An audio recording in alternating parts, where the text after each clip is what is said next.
अर्हन्तो भगवन्त इन्द्रमहिता सिद्धाश्च सिद्धिस्थिता आचार्य जिन शासनो नतिकरा पूज्या उपाध्याय का श्री सिद्धांत सुपाठ का मुनिवरा रतन त्रय आराधका पंचैते परमेष्ठिन प्रतिदिनं कुर्वन्तु नो मंगलम कुर्वन्तु नो मंगलम।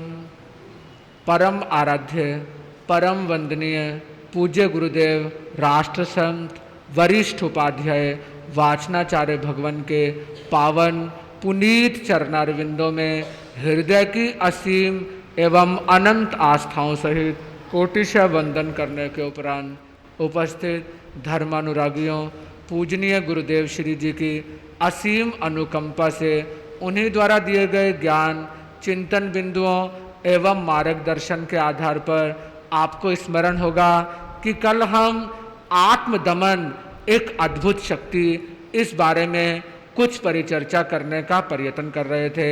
हमने विचार किया था कि साधना के पथ में आने वाले कष्टों को सहन करना साधक का प्रथम पग और फर्स्ट स्टेप है। इसका अभ्यास किए बिना उसे सफलता और कामयाबी मिलना कदापि मुमकिन और संभव नहीं है। जिस तरह खुद रोटी खाए बिना अपनी भूख नहीं मिटती, पानी पिए बिना अपनी प्यास शांत नहीं होती, उसी प्रकार स्वयं साधना और तपस्या किए बिना अपना कल्याण होना किसी भी तरह से मुमकिन और पॉसिबल नहीं है। विचार कीजिए, क्या दूसरे के संयमानुष्ठान करने से हमारी आत्मा का हित और कल्याण हो सकता है? नहीं, कदापि नहीं। दूसरा साधना करेगा तो दूसरे को फायदा होगा। अगर हमें अपनी साधना को सफल और सार्थक बनाना है तो हमें अपने मन को साधना पड़ेगा। अपने मन पर और अपनी इंद्रियों पर दमन करना होगा, उनका निग्रह और कंट्रोल करना होगा। दमन के संबंध में स्थानांक सूत्र में एक चौभंगी वर्णित है जिसमें 4 प्रकार के मनुष्यों का उल्लेख और विवेचन किया गया है। प्रथम श्रेणी के मनुष्यों के बारे में कहा गया है, आयम दमे नामेगे नो परम दमे। प्रथम प्रकार के मनुष्य वे होते हैं जो अपना दमन करते हैं किंतु दूसरों का दमन नहीं करते। सर्वप्रथम अपने मन का निग्रह, नियंत्रण और कंट्रोल करना लाजमी और आवश्यक होता है। वचन और काया मन का ही अनुगमन, अनुसरण और फॉलोअप किया करते हैं।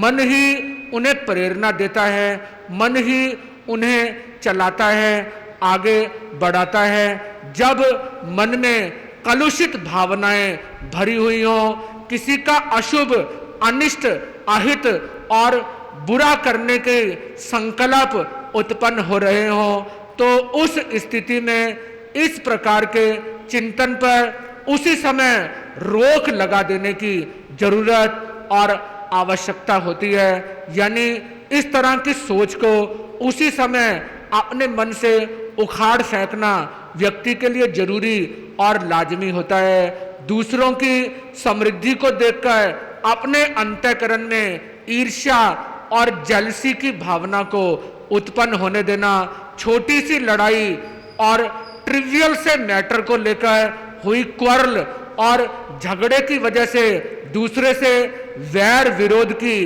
गांठ बांध लेने की भावना अगर मन में पैदा हो जाए तो ऐसी भावना को भी अपने मन से बाहर निकाल देना चाहिए, रिमूव कर देना चाहिए। सर्वप्रथम तो ऐसी वृत्ति को पैदा ही ना होने दिया जाए, और अगर कदाचित ऐसी वृत्ति पैदा हो भी जाए तो फौरन जागृत होकर अपने विवेक को उत्पन्न करके मन की दिशा और डायरेक्शन को बदल देना, यही मन का निरोध, मन का निग्रह और आत्म दमन है। बंधुओं, अगर मन में अशुभ अपवित्र भावनाएं पैदा हो रही हैं, अशुभ अप्रशस्त भावनाओं का, विचारों का मन शिकार हो रहा है और मन बुरे विचारों और बुरे ख्यालातों की दुर्गंध से भरा हुआ है, तो उस स्थिति में सारा जप तप यम नियम व्यर्थ हो जाता है। अशुभ चिंतन भीतर चलते रहने पर साधना का शुभ फल किसी सूरत में और किसी भी दशा में प्राप्त नहीं होता। इसीलिए तो किसी संस्कृत विद ने भी कहा है, जपो न मुक्ते न तपो द्विभेदम न संयमो नापि दमो न मौनम न साधनाद्यम पवनादिकस्य किम त्वेकम अंत्य करणम सुदांतम। मोक्ष, मुक्ति, परम पद निर्वाण और निजाद साल्वेशन कैसे मिलता है, इसके बारे में बताया गया है कि जाप करने से मोक्ष परम धाम नहीं मिल सकता। 2 प्रकार का तप होने से भी, किए जाने से भी कल्याण कोई सुनिश्चित और डेफिनेट नहीं हो जाता। और इसी तरह संयमी की वेशभूषा पहनकर दुनिया में अपने आप को संयमी के रूप में प्रख्यात कर देने से भी आपको मोक्ष मिल जाएगा।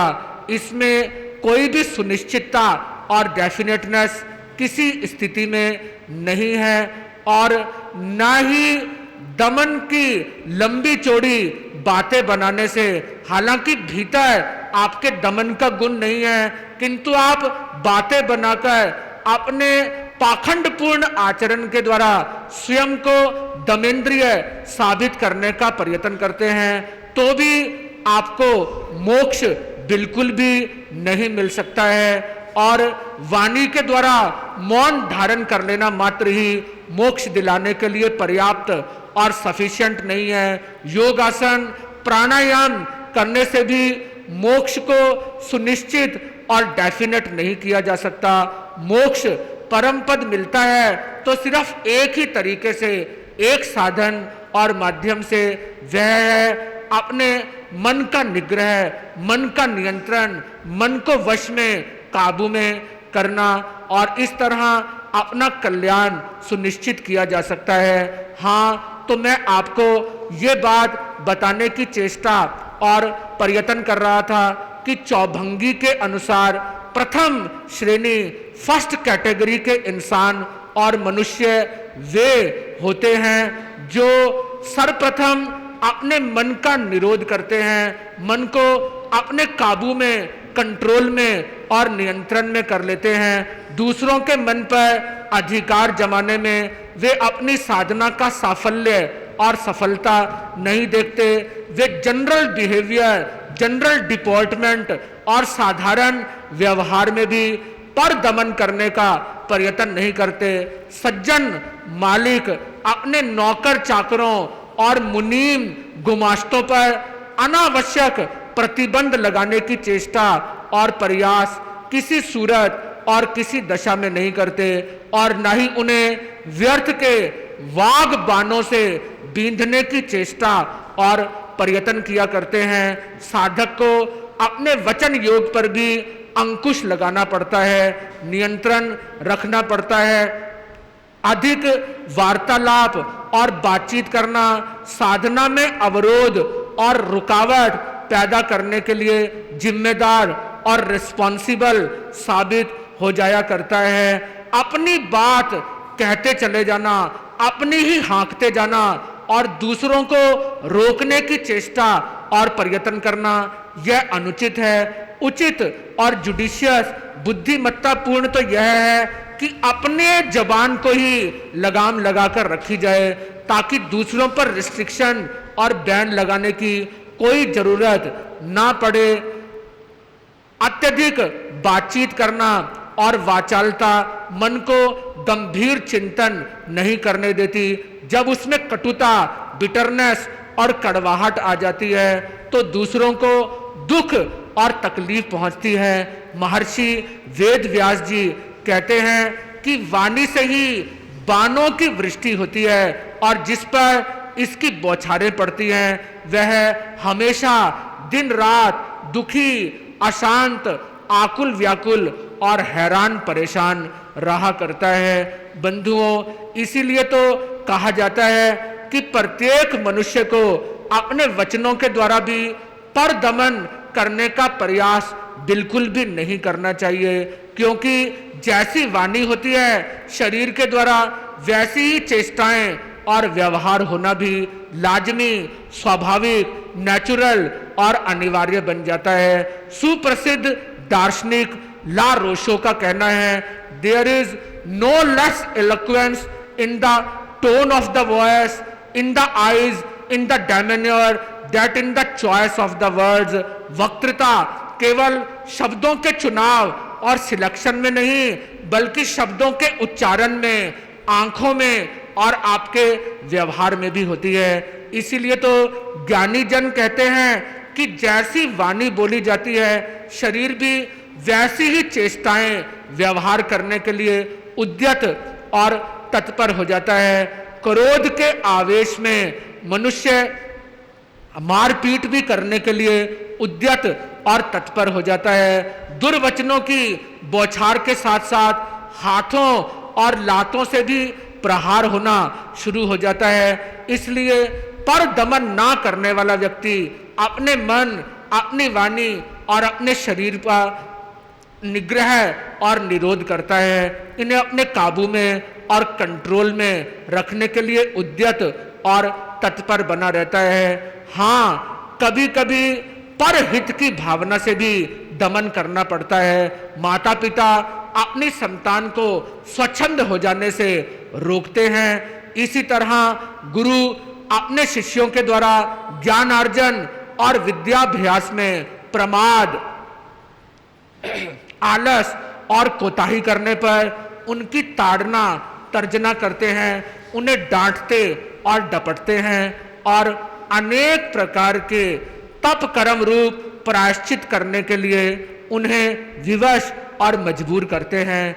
बार बार भूल और गलती करने पर उन पर अनेक प्रकार की कठोर अनुशासनात्मक कार्रवाई, स्ट्रिक्ट डिसिप्लिनरी एक्शन लेकर भी उन्हें सुधारने की चेष्टा और प्रयत्न करते हैं। किंतु इन सब के मूल में माता पिता और गुरुजनों का कोई स्वार्थ नहीं रहता, कोई क्रूर या कलुषित भाव नहीं रहता, बल्कि संतान और शिष्य का जीवन निर्माण ही उनका उद्देश्य होता है। ऐसे दमन से अपना और दूसरों का अनिष्ट किसी सूरत और किसी दशा में नहीं हो सकता। कषाय बंद, कर्म बंद का मूल कारण तो कषायों के और स्वार्थ के वशीभूत होकर पर दमन करना ही होता है। दूसरे प्रकार के मनुष्यों के बारे में चौभंगी में कहा गया कि ऐसे लोग अपना दमन नहीं करते, किंतु दूसरों का दमन करने के लिए हमेशा तत्पर रहते हैं। ऐसे लोग अव्वल दर्जे के स्वार्थी, अटरली सेल्फिश इंसान होते हैं। पर दमन करने में उनकी भावना कोई दूसरों का हित और कल्याण करने की नहीं होती, बल्कि अपना उल्लू सीधा करने की होती है। स्वार्थी और कपटी, सेल्फिश और ट्रेचरस प्रकृति के लोग सरल प्रकृति के व्यक्तियों के श्रम फल का अपहरण करने, उसे किडनैप करने की चेष्टा और प्रयत्न करने में हमेशा लगे रहते हैं। पुराने समय में प्रचलित दास प्रथा पर दमन का एक ऐसा उदाहरण था जो दूसरों के दमन को भयंकर रूप में प्रोत्साहित करने वाली एक सामाजिक कुरीति और सामाजिक अभिशाप था। गुलामों को अपने मालिकों के अन्याय और अत्याचार को सहन करते हुए उनकी सेवा करने के अलावा और कोई अधिकार, कोई हक प्राप्त नहीं था। अत्याचार का विरोध, प्रतिकार करने के लिए अपना मुंह खोलने का भी उन्हें कोई हक और कोई राइट नहीं था। उनके मालिक, उनके दास, उनके स्वामी, ऑनर अपने आप को बिल्कुल भी कष्ट और तकलीफ दिए बिना निसंकोच अपने दासों पर जुल्मो सितम ढाते थे। अत्याचार करने से कोई संकोच नहीं करते थे। इसी वजह से तो आज हम सभी लोग एक स्वर से, एक आवाज से कहते हैं, slavery was the system of the most incomplete injustice to humanity. गुलामी पुराने समय में एक ऐसी प्रथा थी जो सबसे ज्यादा अन्यायपूर्ण थी और मानवता पर बहुत बड़ा धब्बा और अभिशाप था। यह जीवन का सबसे घिनौना और घृणित, भयंकर, पातक और पाप कर्म था। क्रीत दासों यानी खरीदे हुए बंधुआ मजदूरों को प्राण दंड देने से भी कोई बचा नहीं सकता था। तनिक सी भूल और गलती हो जाने पर मार मार कर उनकी चमड़ी तक उधेड़ दी जाती थी। उनसे अमानवीय व्यवहार, इनह्यूमन ट्रीटमेंट किया जाता था।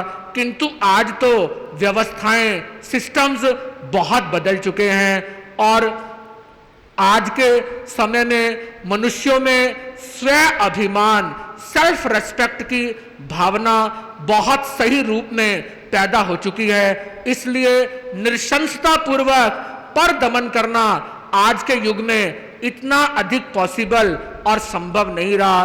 किंतु फिर भी ऐसा नहीं कहा जा सकता कि यह व्यवस्था पूरी तरह से समाप्त हो गई है, खत्म हो गई है। आए दिन हम देखते हैं कि आज भी घटिया किस्म के लोग अपने स्वार्थों को पूरा करने के लिए, अपने मतलबों को हल करने के लिए दूसरे लोगों को नाना प्रकार के कष्ट देते हैं, उनका वध भी कर डालते हैं और अपने आप को छोटी सी भी, तनिक सी भी तकलीफ और कष्ट ना हो इसका विशेष ध्यान रखने का प्रयत्न करते हैं। यानी खुद को तकलीफ दिए बिना दूसरों को कष्ट देने में लगे रहते हैं। समझ लीजिए, जो व्यक्ति अपना दमन नहीं करते पर दमन करने में हमेशा उद्यत और तत्पर रहते हैं, उनके लिए भगवान का कहना है कि उन्हें पशु बनकर और पराधीन होकर पर दमन को लेटर और सूनर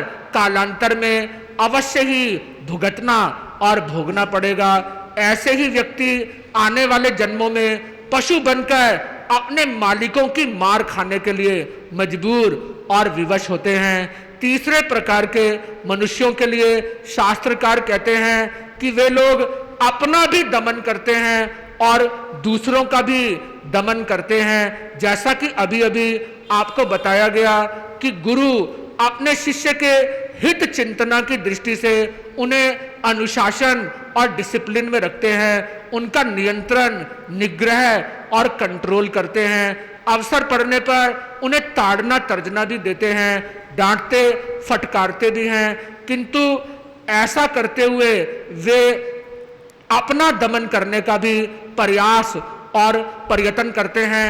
अपने आप को अंकुश में रखे बिना दूसरों का नियंत्रण करना कदापि मुमकिन और संभव नहीं हो सकता।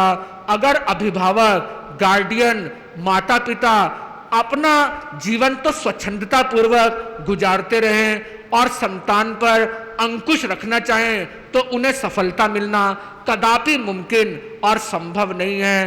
किसी दूसरे व्यक्ति को ज्ञानवान बनाने के लिए स्वयं ज्ञान प्राप्त करना जितना आवश्यक और जितना जरूरी है, उतना और उससे भी ज्यादा जरूरी दूसरों को त्यागी बनाने के लिए स्वयं त्याग करना भी है। इसीलिए तो कहा जाता है कि उपदेश देने वाले, दूसरों को प्रेरणा देने वाले व्यक्ति को सबसे पहले अपना आदर्श, आइडियल और रोल मॉडल दूसरों के सामने उपस्थित करने का प्रयत्न करना चाहिए। ऐसा करने वाला व्यक्ति अपना भी दमन करता है और दूसरों का भी दमन करने की शक्ति और ताकत प्राप्त कर लेता है। बंधुओं, आपको यह बात समझ लेनी चाहिए कि आत्म दमन और पर दमन अच्छे उद्देश्य के लिए अच्छे तरीके से करने पर कर्म नाश का कारण बनता है, किंतु गलत तरीके से और गलत उद्देश्य की पूर्ति के लिए करने पर वह कर्म बंधन का कारण बन जाता है। जैसे क्रोध के वशीभूत होकर किसी दूसरे का सिर फोड़कर बाद में पछतावे में अपना भी सिर धुनना, किसी दूसरे को मारकर बाद में अपना भी आत्मघात कर लेना, सुसाइड कर लेना, अपनी भी जीवन लीला समाप्त कर लेना, यह महापाप और महापातक है और जन्म मरण के चक्रों में बढ़ोतरी और अभिवृद्धि करने वाला है। ऐसा व्यक्ति आत्म दमन और पर दमन करते हुए भी किसी विशेष उद्देश्य की पूर्ति में और प्राप्ति में बिल्कुल भी सामर्थ्य और शक्ति, कैपेसिटी प्राप्त नहीं कर पाता। ना तो वह अपना भला करता है और दूसरों का भला उसके माध्यम से होने की तो कोई संभावना नहीं रहती। चौथे और अंतिम प्रकार के मनुष्यों के बारे में बताया गया है कि वे लोग ना तो अपना दमन करते हैं और ना दूसरों का दमन करते हैं, जो सदा स्वयं स्वच्छंद जीवन बिताते हैं। उनके लिए औरों को सुसंस्कृत, कल्चर्ड और सिविलाइज्ड बनाना भला कैसे मुमकिन और संभव हो सकता है। उनका जीवन असंयम में और प्रमाद में बीत जाता है और जब उसके समाप्त होने, दी एंड होने का वक्त आता है, तब पछतावे और पश्चाताप के अलावा कुछ भी उनके हाथ में नहीं रहता। उस समय हालांकि वे कोई ऐसा सहारा, सपोर्ट और संबल ढूंढते हैं जिसका सहारा और आश्रय लेकर वे जिंदगी भर में की हुई अपनी भूलों को सुधार सकें, उन्हें संवार सकें, भविष्य को उज्जवल बना सकें, किंतु ऐसा सहारा उन्हें ढूंढे भी नहीं मिल पाता। इसीलिए तो ज्ञानी जन कहते हैं, पायो है मनुष्य देह अवसर बीतियो जात, ऐसी देह बाहर बार कहो कहाँ पाइए, भूलत है बावरे तू अब के सयानो होए, रतन अमोल यह काहे को गवाइए। कितने सुंदर उद्गार हैं। आगामी भाव मनुष्य का ही होगा, इसे कौन डेफिनेटली और निश्चित रूप से कह सकता है। खास तौर पर ऐसे लोगों का जो अपने जीवन को असंस्कृत, स्वच्छंद और विषय वासनाओं, काम भोगों में रत, गलतान, अटैच्ड होकर गुजार देते हैं, व्यतीत कर देते हैं। अधिकांश व्यक्ति सोचते हैं कि अभी तो जवानी, युवावस्था है, खूब व्यापार व्यवसाय करके धनोपार्जन कर लें, इंद्रियों के विषय भोगों का मजा लूट लें, वृद्धावस्था आने पर परलोक के लिए पोटली तैयार कर लेंगे।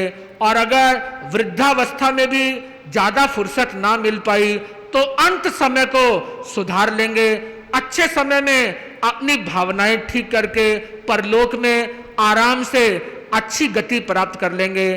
किंतु यह मनुष्यों की कितनी भयंकर भूल, ब्लंडर, मिस्टेक है, जो व्यक्ति अपने आप को झूठा आश्वासन देते रहते हैं कि अंत समय को आसानी से सुधार लेंगे और इस तरह भविष्य को उज्जवल बना लेंगे।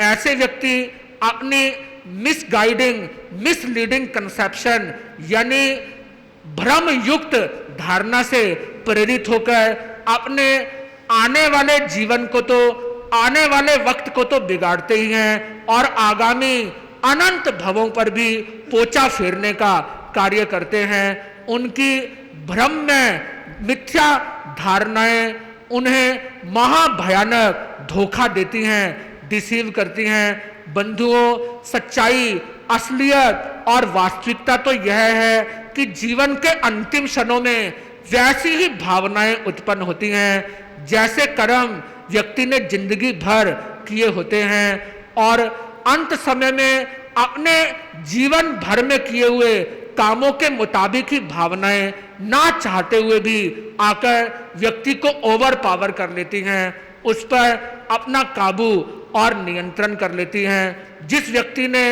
अपने जीवन काल में नरकायु का बंद किया है, वह चाहे नरक को टालने की लाख चेष्टा भी क्यों न करे, किंतु वह किसी भी सूरत में नरक से बच नहीं पाएगा। मगधाधिपति बिंबिसार राजा श्रेणी को भगवान महावीर से मालूम हुआ कि उसने नरकायु का बंद किया हुआ है, तो उसने उसे टालने के लिए भरसक प्रयास और प्रयत्न किए, किंतु एक भी उपाय कारगर और सफल नहीं हो पाया और अंत तो गत्वा उसे नरक की ओर ही प्रयाण करना पड़ा, नरक में ही जाना पड़ा। कहने का आशय यही है कि अंत समय में वैसी ही मति और बुद्धि बन जाती है जैसा आयु कर्म जीव ने अपने जीवन काल में बांधा होता है। इसलिए अंत समय का भरोसा करके अपनी सारी जिंदगी और समय को मनुष्य को अनियंत्रित होकर काम भोगों का सेवन करते हुए नहीं बिताना चाहिए। इसके विपरीत मन पर संयम रखते हुए, इंद्रियों का दमन करते हुए नेक, अच्छे और सत कार्यों में उसे व्यतीत करना चाहिए, सफल बनाना चाहिए। की हुई साधना और सुकर्म आगामी भव में भी सुफल देते हैं। इसीलिए तो कॉलरिज ने कहा है, a good action is never lost, it is a treasure laid up and guarded for doer's need. Coleridge बहुत सुंदर बात कहते हैं। वे कहते हैं कि सुकर्म यानी अच्छे कृत्य कभी भी नष्ट और समाप्त नहीं होते। यह एक ऐसी निधि, एक ऐसा खजाना है जो कर्ता की जरूरत पूरी करने के लिए हर समय सुरक्षित होकर उसके साथ ही विद्यमान रहता है। यानी जब जरूरत पड़े आप अपने नेक कर्मों की पूंजी से सुख, शांति और तस्कीन, आराम जरूर बर जरूर उपलब्ध करने में, हासिल करने में कामयाब हो सकते हैं। बंधुओं, कहने का आशय लब्बो लुआब और जिस्ट मात्र इतना है कि संसार में अनेक व्यक्ति, अनेक लोग ऐसे होते हैं जो अपने मन और इंद्रियों पर निग्रह, नियंत्रण और दमन करने की चेष्टा, प्रयत्न नहीं करते और इसी तरह अनियंत्रित होकर अपना जीवन गुजार देते हैं। ऐसे व्यक्ति ना तो अपने लिए कुछ कर सकते हैं और दूसरों के लिए भी कुछ कर पाना उनके लिए संभव नहीं होता। क्यों?